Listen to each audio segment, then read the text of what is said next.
Hi, this is Dinesh Gangasani. Welcome to my channel think about this. ప్రాణకోటికి మరియు మొక్కలకి ఎంతో జీవనాధారమైనటువంటిది నీరండి.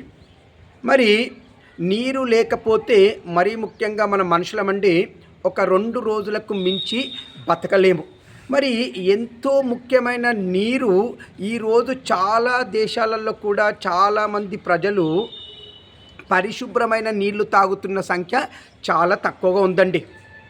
సరే, డిఫరెంట్ మెథడ్లలో కొంతమంది ఫిల్టర్ చేసో ఈ బ్లీచింగ్ పౌడర్ కలిపో ఏదో మెథడ్లో నీళ్ళని తాగుతున్నారనుకోండి. కానీ ఇంకా చాలామంది కలుషిత జలాలను మాత్రమే తాగుతున్నారండి. మరి ఈ మధ్యకాలంలో అమెరికా సైంటిస్టులు చేసినటువంటి పరిశోధనలో తేలినటువంటి ఒక విషయము ప్రపంచవ్యాప్తంగా ఆందోళన కలిగిస్తుందండి.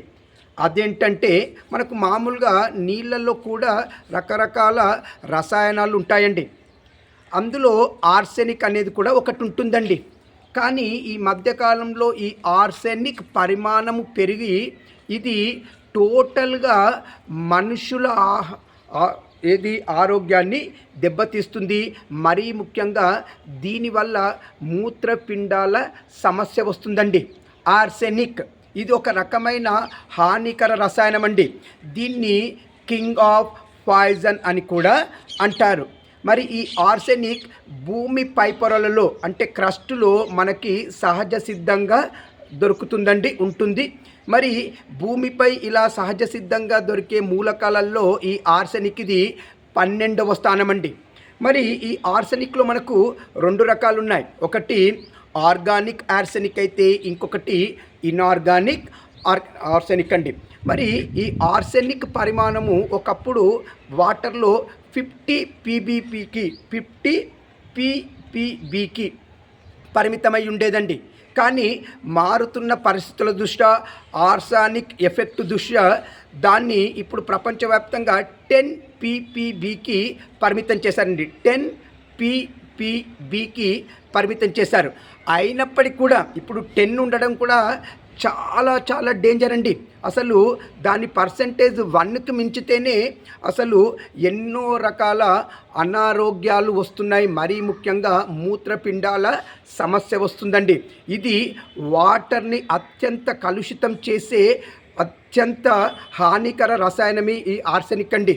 ఎలాగైతే పాలల్లో ఒక చిన్నడు విషము ఒక పాలని మొత్తం ఎలాగైతే కాలకూటంగా మారుస్తాయో, మొత్తము ఈ నీరునే మొత్తము పాయిజన్గా మార్చే శక్తి ఈ ఆర్సెనిక్ ఉందండి. మరి ఈ ఆర్సెనిక్ ఉందని కూడా ఎలా తెలిసింది, ఈ పరిమాణంలో పెరుగుతుందని ఆర్సెనిక్ ఎలా తెలిసిందంటే, యాక్చువల్గా 2011 నుండి 2019 మధ్యలో అమెరికాలో అమెరికన్ సైంటిస్టులు చేసినటువంటి సర్వే ప్రకారం అక్కడ మూత్రపిండాల క్యాన్సర్ 1.2% పెరిగిందండి.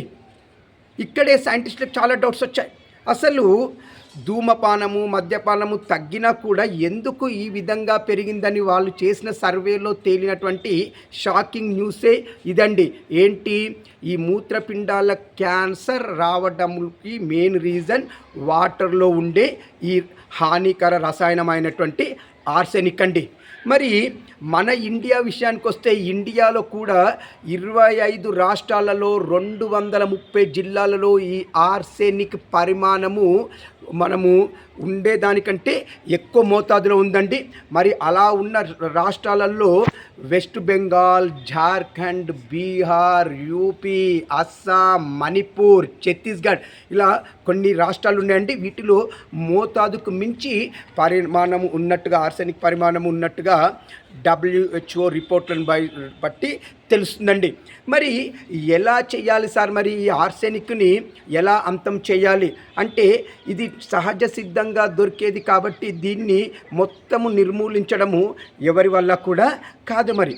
మరి ఏం చేస్తే ఈ ఆర్సెనిక్ నుండి మనము ప్రొటెక్ట్ అయి ఉంటాం, మన మూత్రపిండాలను కాపాడుకుంటాం అంటే, మరి దీంట్లో మనందరం ఏమనుకుంటాం, నీళ్ళను శుద్ధి చేయడం అంటే బ్లీచింగ్ పౌడర్తోటో లేదంటే ఆర్ఓ సిస్టమో ఇలా కొన్ని సిస్టాలను కొన్ని వాడుతుంటామండి.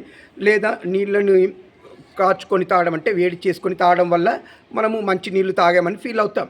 కానీ ఈ సిస్టంలతో మనము ఆర్సానిక్ అనే హానికర రసాయనాన్ని నీళ్ళలో నుండి తొలగించలేమని చెప్పేసి శాస్త్రవేత్తలు చెప్తున్నారండి.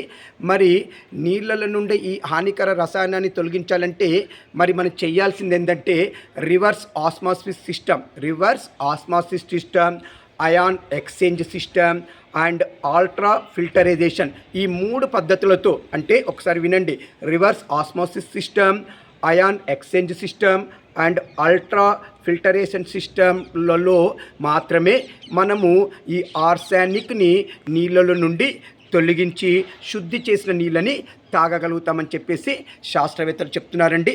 అదేవిధంగా నేచురల్గా మనకు లభ్యమయ్యేటువంటి రెయిన్ వాటర్ని శుద్ధి చేసి కూడా మనము ఈ ఆర్సెనిక్ను మనము తగ్గించగలుగుతామని చెప్పేసి శాస్త్రవేత్తలు చెప్తున్నారు.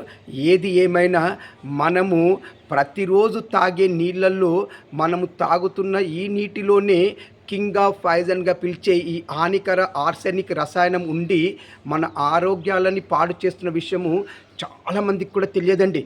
అసలు నేను ఈ న్యూస్ చదివే వరకు నాకు కూడా తెలియదండి. చదివిన తర్వాత అసలు ఆలోచిస్తే మనం తాగుతుంది మంచినీళ్ళేనా అన్న భయం కలుగుతుంది.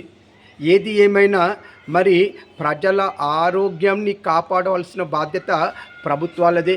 మరి ఈ ప్రభుత్వాలకి, అంటే ప్రపంచవ్యాప్తంగా ఉన్న అన్ని ప్రభుత్వాలకు నేను రిక్వెస్ట్ చేస్తున్నాను, ప్రజలకి మీరు శుద్ధి చేసినటువంటి, అంటే ఇలాంటి హానికర రసాయనాలు లేని శుద్ధి చేసిన మంచినీళ్ళని సప్లై చేయండి చాలు.